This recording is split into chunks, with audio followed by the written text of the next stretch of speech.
Paki-off daw po yung light. Talagang gustong namnamin. Nag-aangkat ng mga puso. Ano kayang meron dyan?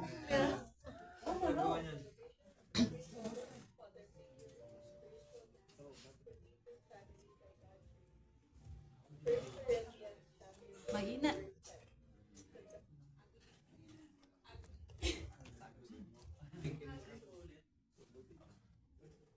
Ayan, oh, tinodo na po. Parang maganda yata, laging patay ang ano para nakikinig ang lahat. Of every father, father figure and spiritual man who leads his family by God's grace. 1 Corinthians chapter 15 verse 10. But by the grace of God, I am what I am. Happy Father's Day to the fathers of JTGIA.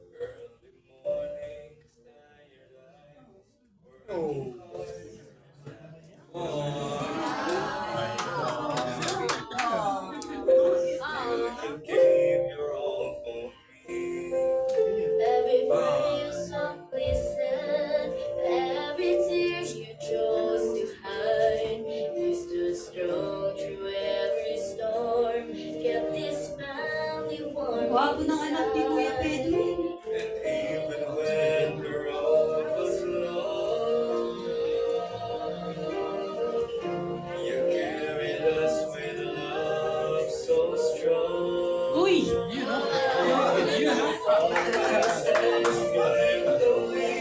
A father's heart brings peace we sing through every trial. You stay beside us through the rain. You showed us how to stand in faith, trust in God and walk His way. Daily honor all you do. That we thank the Lord for you. You taught us kindness, taught us grace, how to rise and run the race, not by words alone each day, but by the life we chose to live. When we stumble, you stay near, fill our hearts instead of fear.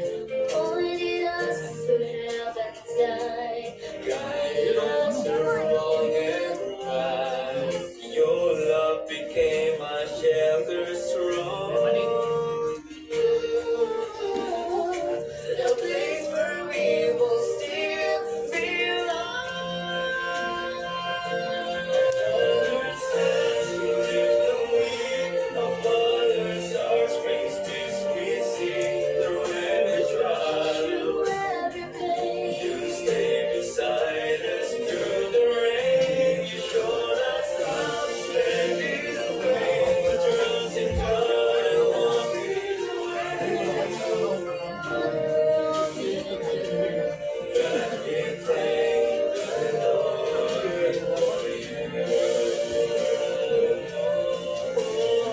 And someday when our children grow, The love you let us know. our legacy will remain.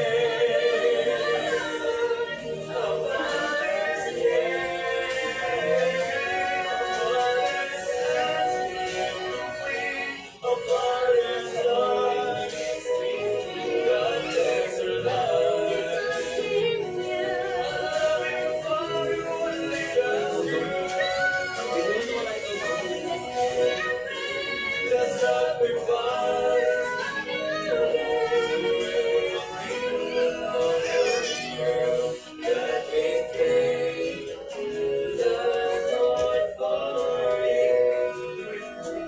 Happiest Father's Day to our fathers, JTGIA, who are truly valued.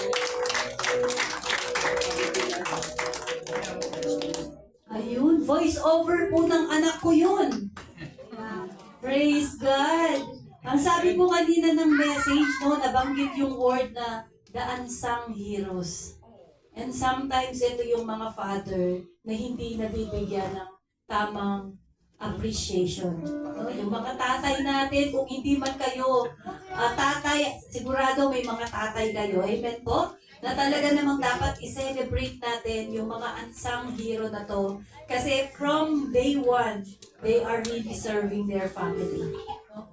Unang-una, nag-serve yan sa asawa muna. Pagkatapos nung nagkaanak, sa kasama na yung mga anak, sila po yung mga tao talaga na they deserve the appreciation. Sila po yung taong napakatahimik. Unlike yung mga kababaihan, no, they can express kung ano po yung nararamdaman nila. Pero yung mga tatay natin, they just kept quiet and continually to move forward para lang maitaguyod yung pangangailangan ng kanilang mga anak. Lalo asawa at kanilang mga anak. Kahit sila po'y nahihirapan na. I have seen this sa tatay ko, kay Pastor Bernard. No? Talagang strongly, firmly moving forward para ipaglaban yung future ng kanilang mga asawa, ng kanilang buong pamilya. Ganun po yung mga tatay. No? If not, ito yung ideal na gusto ng Panginoon na magkaroon tayo na tatay. So we really appreciate you. Natuwa po kami sa mga pictures na nakita namin kanina. Maraming salamat po kay Ate Ivy. 2:00 na nung huling lumingat ako, ginagawa pa rin po ni Ate Ivy. Ang ganda po nung lyrics ng kanta. Totoo po yung mga na-mention doon na talaga naman, yung pati yung puyat nandoon, ano? Pero talaga, ibang klase yung mga lalaki, no? Tahimik, pero mas malalim yung pagmamahal nila. I can say that. Ako ay daddy's girl. Talaga namang hindi masalita ang tatay ko, pero ramdam na ramdam mo yung pagmamahal niya. Gayun din po si Pas Bernard. Hindi siya masalita, hindi siya expressive, pero alam mong mahal na mahal niya yung kanyang mga anak. At alam ko, Kuya Joem, nakausap namin siya one time, I know kung gaano niya kamahal yung kanyang mga anak. Kayo po yung mga iba dito, hindi namin mga naririnig ang mga kwento, but we do believe. Si Kuya Richard, naririnig ko rin po yung mga stories niya, no? Kung papaano po yung sacrifice niya, gagawin niya lahat para lang sa kanyang mga anak. Si Kuya Jomel, parang barkada lang niya yung kanyang mga anak. Pero nakikita mo doon, yung kanyang talagang gustong mapursu yung future ng mga anak nila. At syempre, wag po natin kalimutan, no?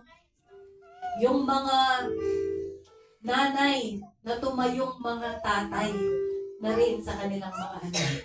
These are the unsung na heroes po natin. Continually po to serve the Lord, to glorify the Lord in the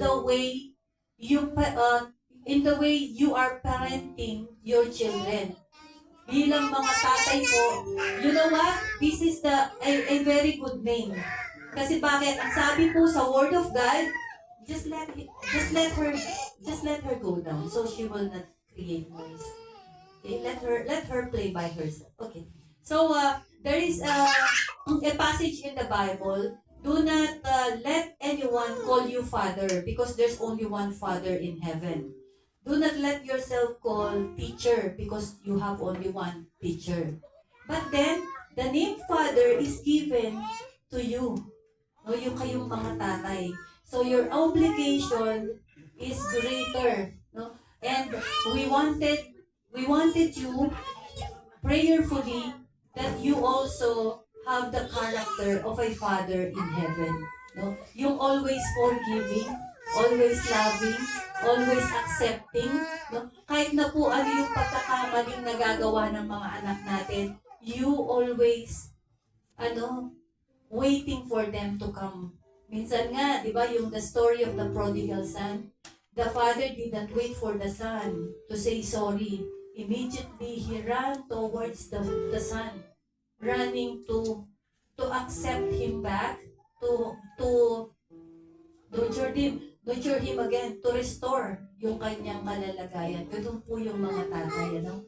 And maraming salamat muli, Ate Ivy. Can we invite all the fathers to come forward? Sige po.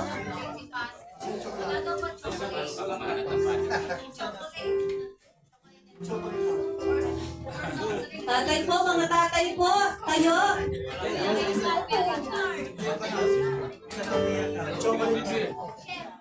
May chocolate na. At tayo tayo. May chocolate na. May chocolate. Ito po yung mga magigising nating ama. Abay, picturean niyo po yung mga tatay natin dito. Nasaan ba yung mga photographer dyan?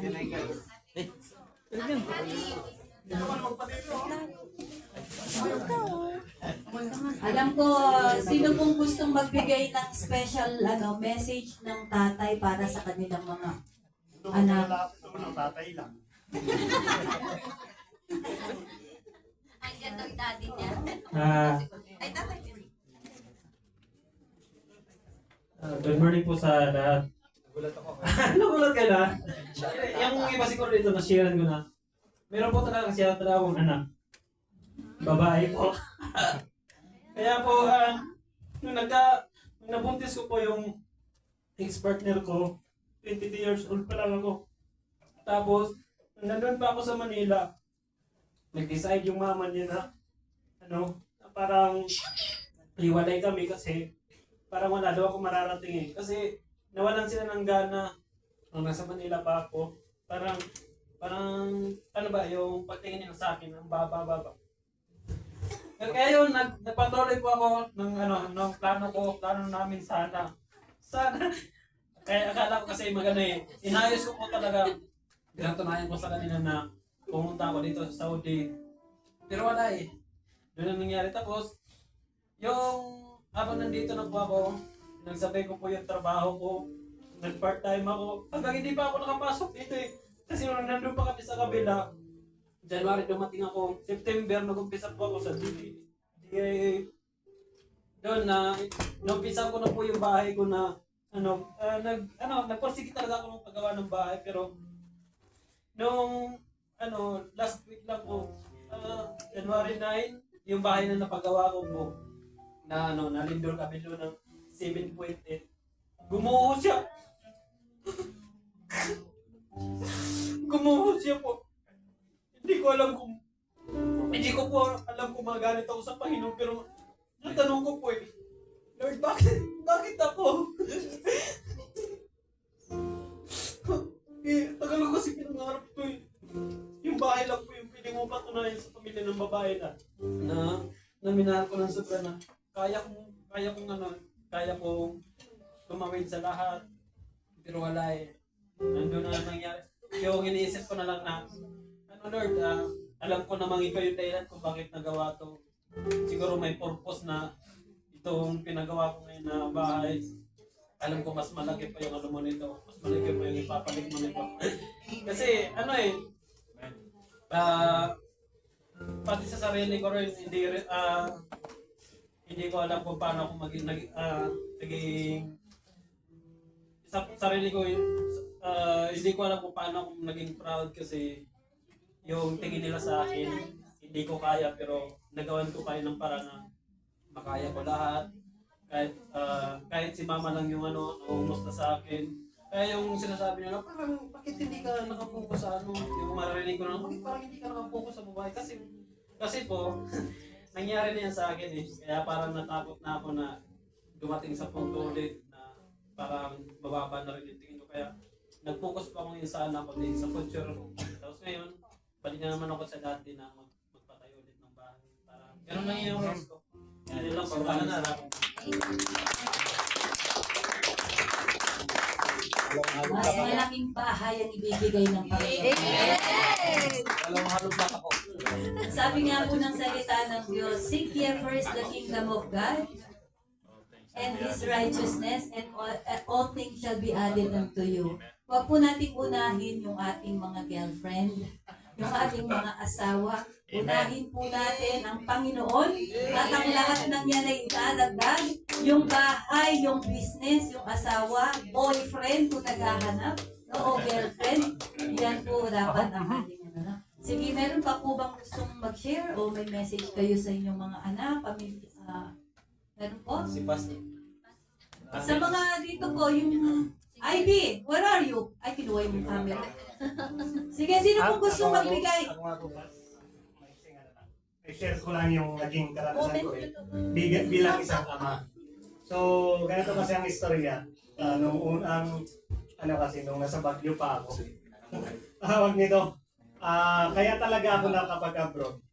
Dahil sa aking mga anak. Hindi dahil sa gusto kong mabigyan ng magandang bukas. Pero hindi alam ng nanay nila. Gusto kong iwasan. Yun talaga ang ko dati. Kaya ako napadpad ng abroad na pinagsisisihan ko na nakita ko dun sa picture nung nagtanong si Kuya Dave, pasend ng pictures ng pamilya mo sa atin niya. Nagganap ako ng pictures namin ng anak ko na kasama ko sila nung malit pa. Wala akong makita. Which is pinagsisisihan ko sa panahon ngayon na bumalik sa akin na hindi ko pala yung mga kasama ko, ay ng mga anak ko na kasama ko nung sila po ay mga maliliit pa. Kaya yung sa panahon nito, medyo malayo talaga ang namin, ang loob ng mga anak ko sa akin. Wala yung tawag nito, yung nila doon sa tito nila na kasama nila nung mga bata sila. Kaya yun ang masakit sa akin. Yes, I am providing para sa mga anak ko, sa pamilya ko. Pero yung hinahanap ko na yung pag nauwi ako na talagang mamimiss nila ako or nila ako, wala akong mabalikan na alaala na gano'n. So, doon ako na-engage sa mga tatay na napakalapit sa kanilang mga anak. Kaya sa mga tatay ngayon dito na malapit sa kanilang mga anak, congratulations mga kapatid. Dahil nakasama niyo ang mga anak niyo na tawag nito na lumaki. Unlike sa akin. Kaya nga gusto ko, sabi ko sa nanay nila, gawa tayo ng isa pa. Para naman yung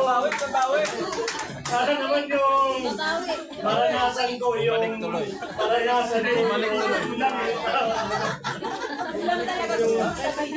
uwas. Kaso, tulungin ng Lord. Bakit hindi? Pero, so maraming salamat. So, yun talaga ang pinagsisisihan ko na ngayon talaga is halos lahat naman ng gusto nila may bigay ko na maranasan nila yung pagiging tatay ko sa kanila. So, yun lamang po at maraming salamat po. Yun naman po, sa akin, kudos mga sa single dad. Sabi nga nila, maraming single mom, madali. Pero ang single dad, ang hirap. Ang hirap siya. Sa akin kasi,